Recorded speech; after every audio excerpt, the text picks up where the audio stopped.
The moment you set foot on the surface of Clyronine, you realize the rules of life you've known are meaningless. The ground beneath you is not solid. It is a living, breathing prison of ice, whispering promises of eternity, while trapping you in its crystalline fingers. The atmosphere is so thin that each inhalation feels like swallowing shards of glass. And the faint, eerie aurora above flickers like the eyes of unseen predators watching your every move.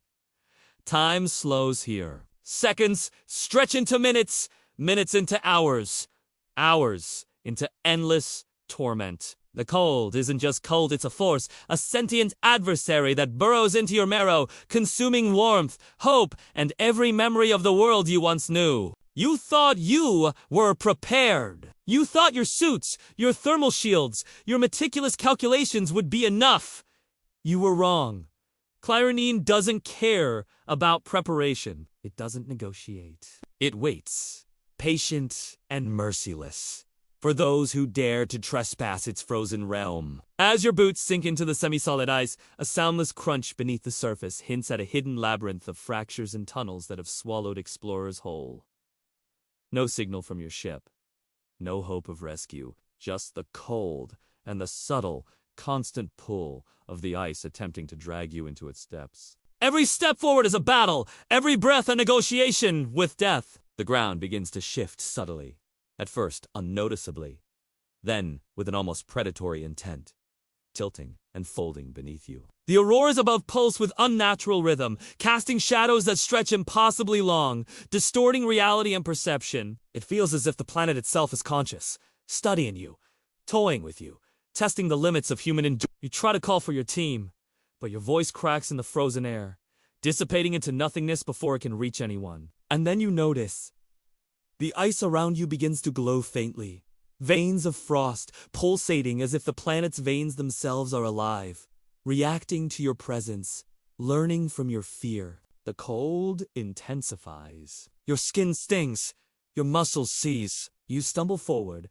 only to find that the ice has closed behind you, erasing the path you came from. Panic rises, raw and sharp, because Clyronine doesn't allow retreat. Forward is the only option. You press on, your footsteps leaving prints that vanish within moments, swallowed by the planet's memory. The auroras above begin to twist and spiral, colors you didn't know existed bleeding into one another, creating a sky that is both mesmerizing and maddening. Every instinct screams for you to flee, yet there is nowhere to run. The ice whispers now, low and hypnotic, telling stories of those who came before you and never left, and you begin to realize that leaving might not be possible. Hours blur into one continuous, unbearable experience. Your suits, thermal systems fail intermittently, leaving you to experience the raw brutality of Clyronine in cycles of excruciating awareness.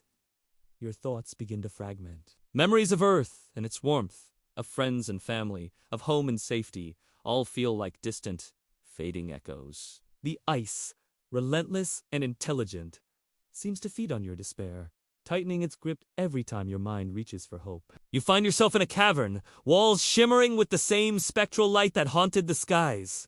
Here, the ice is different, colder, wiser, more cunning. It shifts beneath your weight, not merely underfoot but around you, creating corridors that fold impossibly back onto themselves, and you realize that direction is an illusion. You attempt to mark your path, scratch your helmet, leave a sign, anything, but Clyronine refuses to let you leave evidence. Marks vanish, tracks disappear, and the walls realign, as if mocking your attempts at resistance. The cold becomes more than physical, it gnaws at your mind, a silent predator that erodes concentration, memory, and identity. You question whether you are still human or if the planet has already claimed part of you. A subtle vibration travels through the ice, rhythmic and deliberate. It is the heartbeat of Clyronine, slow, deep, and ominous. You sense it in your bones, a reminder that this world does not just host life, it devours it,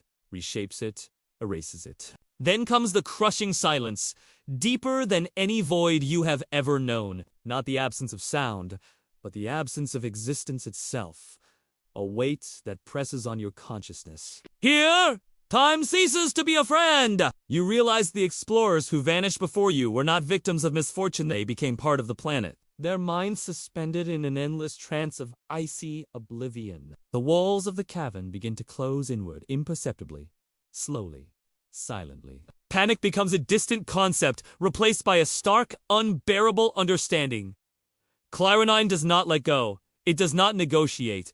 It does not forget. You stumble into what appears to be a hollow dome of ice, its ceiling glittering with frozen constellations that mimic the night sky of Earth, cruelly familiar yet impossibly distant. You are compelled to look upward, to marvel, but there is no joy here, only the creeping realization that beauty is a trap. The ceiling shifts as if breathing, reflecting your image in fractured, elongated forms. You reach out, and the ice touches back, cold, sentient, and unyielding. A momentary spark of consciousness flickers within it, recognizing you as more than an intruder perhaps. A specimen, an offering. You realize then that survival is not a question of skill or strength, but of whether the planet deems you worthy to remain in the waking world. Hours, days, or perhaps something else entirely pass. The distinction is meaningless here. The ice seems to pulse in time with your slowing heartbeat. Every thought, every desire, every fragment of fear is catalogued, absorbed. Clyra 9 learns you, predicts your movements, anticipates your responses. You try to run, but the ice beneath your feet behaves with intelligence, redirecting, enveloping, transforming paths into traps. Exhaustion overcomes you. The line between consciousness and oblivion blurs. And just as you feel you cannot endure another moment, the ice shifts once more, revealing a narrow fissure that may lead to freedom or deeper into the planet's labyrinth. With the last reserves of willpower, you crawl through the crevice, scraping against razor-sharp edges, every nerve screaming in agony. Outside, the auroras swirl violently, casting grotesque shadows. You sense something moving within them. Reflections of previous explorers, echoes of those claimed, flickering and wailing silently. Clyra 9 is aware of your attempt. The fissure narrows, closing behind you, and you feel the weight of centuries of frozen captives pressing from all sides. The planet remembers.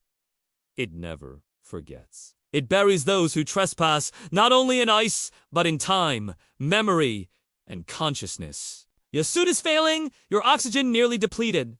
Yet you push on, knowing that the momentary light ahead may be the only promise of survival you will ever see. Every muscle screams. Every breath is a labor. The fissure opens into a vast expanse of glimmering ice fields, vast beyond comprehension, stretching into horizons that seem impossible. But there is no relief here, only the relentless vigilance of Clyra 9, observing, judging, anticipating. You realize survival may not be escape, but endurance enduring the ice, enduring the cold, enduring the slow, meticulous claim the planet lays upon every intruder. You press forward, driven by the primal urge to live, the raw, unshakable determination that has kept humanity alive for millennia. The auroras above begin to pulse in synchrony with your faltering heartbeat. Shadows writhe in patterns that suggest eyes, mouths, and forms of those who vanished before you. The ice beneath shifts again, forming paths that are not natural, corridors that confound logic, leaving you disoriented and terrified.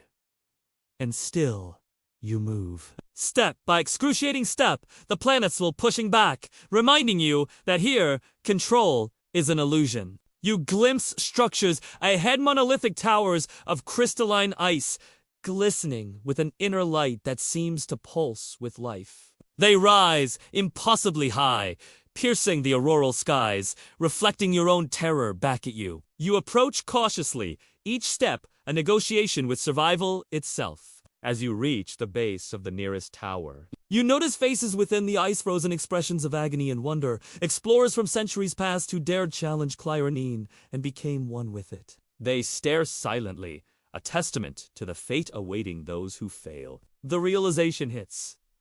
Escape is not guaranteed. Survival is a fleeting miracle, an exception to the planet's inexorable rule. You continue, driven by instinct, hope, and sheer stubbornness. The towers of ice cast long, shifting shadows across the landscape, hiding and revealing paths, creating illusions that toy with perception. The auroras above intensify, and you feel the planet's consciousness brushing against yours, probing, testing, assessing your resolve. The cold no longer burns, it penetrates, touches your very thoughts, and you sense it. Clyronine is alive, aware, and patient beyond comprehension. Every step, every breath, every pulse of your heart is catalogued. And then, in a moment of clarity, you see it. A fissure in the horizon, light spilling through like a promise. It is faint, fragile, almost an afterthought. Yet it ignites a spark of determination. You push forward, ignoring the agonizing cold, ignoring the whispers of the ice that beg you to stop, to surrender. The ice shifts behind you, erasing the trail of your struggle. A silent warning that Clyronine may let you glimpse freedom, but it never truly relinquishes its claim. Step by step, breath by breath, you inch closer to the light. And just as the auroras twist into a vortex above, threatening to consume the sky itself, you emerge from the ice-bound labyrinth. The light is real, tangible, blinding. You collapse, shivering, exhausted, beyond measure, yet alive. Behind you, the frozen world of Clyronine stretches endlessly, a kingdom of ice that buries, remembers, and never forgets. You realize you have escaped, but only barely. The planet may have let you go this time, but it has etched its memory into your mind, and the cold will never leave you. Every step forward on distant worlds will be haunted by what lies beneath the surface, by the awareness that Clyronine waits, patient and eternal, ready to claim all who dare trespass. And as you drift into the fragile safety of survival, one thought remains. There are places in the cosmos where life is not simply threatened, it is forgotten, consumed and buried alive, beneath ice that remembers everything and releases nothing. Clyronine is such a place, and you, the lone survivor, are its reluctant witness, carrying the memory of its merciless embrace into the vast, unfeeling expanse of space, forever changed, forever wary, forever haunted by the planet that refuses to let go.